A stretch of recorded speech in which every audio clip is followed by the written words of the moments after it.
Aujourd'hui, Dieu vous guide pour lire ses paroles, il veut vous aider à vous débarrasser complètement du péché.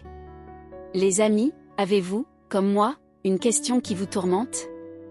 Après avoir cru au Seigneur, nous prions souvent pour confesser nos péchés, parfois même avec des larmes, mais après quelques jours, nous retombons dans les mêmes péchés: l'orgueil, l'impatience, le mensonge, la colère, puis nous nous sentons coupables et regrettons, pris dans un cercle sans fin.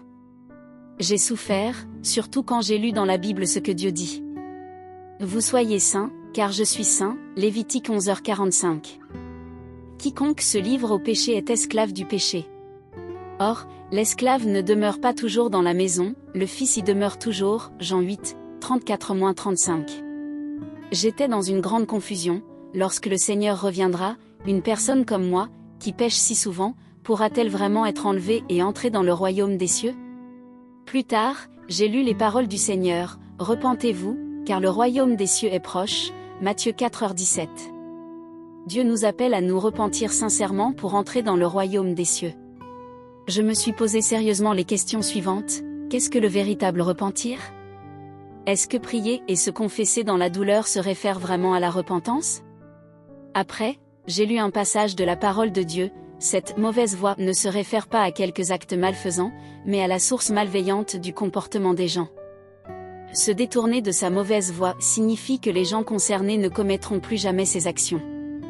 En d'autres termes, ils ne se comporteront plus jamais de cette manière mauvaise. La méthode, la source, la motivation, l'intention et le principe de leurs actions ont tous changé, ils n'utiliseront plus jamais ces méthodes et ces principes pour apporter la joie et le bonheur dans leur cœur. Abandonner la violence dont leurs mains étaient coupables signifie déposer ou mettre de côté, rompre totalement avec le passé et ne jamais revenir en arrière. Ce que Dieu appelle le repentir, c'est rompre complètement avec le mal du passé.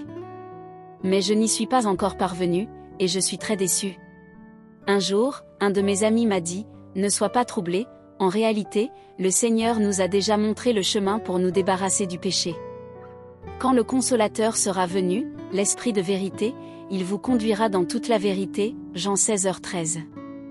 Sanctifie-les par ta vérité, ta parole est la vérité, Jean 17h17. Dieu dit aujourd'hui, bien que Jésus soit venu parmi les hommes et ait beaucoup œuvré, il n'a fait que parachever l'œuvre de rédemption de toute l'humanité et a servi d'offrande pour le péché de l'homme, il n'a pas débarrassé l'homme de tout son tempérament corrompu. Sauver entièrement l'homme de l'influence de Satan n'exigeait pas seulement de Jésus qu'il devienne le sacrifice d'expiation et qu'il porte les péchés de l'homme, mais aussi que Dieu fasse une œuvre encore plus grande pour entièrement débarrasser l'homme de son tempérament corrompu par Satan. Et donc, après que l'homme ait été pardonné pour ses péchés, Dieu est redevenu chair pour conduire l'homme dans la nouvelle ère et a commencé l'œuvre du châtiment et du jugement. Cette œuvre a mené l'homme dans un domaine plus élevé. Tous ceux qui se soumettent à sa domination jouiront d'une vérité supérieure et recevront de plus grandes bénédictions. Ils vivront véritablement dans la lumière et gagneront la vérité, le chemin et la vie. Dans les derniers jours, le Seigneur reviendra pour exprimer la vérité, purifier tous nos péchés et éliminer de notre cœur toute fierté, égoïsme et rébellion, afin de nous conduire sur le véritable chemin du repentir.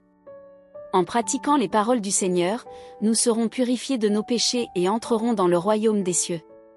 Les amis, si vous luttez aussi contre le péché et désirez vous en libérer, je vous invite à rejoindre notre groupe d'études en ligne, écoutons ensemble les paroles de Dieu chaque jour et vivons un véritable repentir et liberté. Le lien est dans ma bio.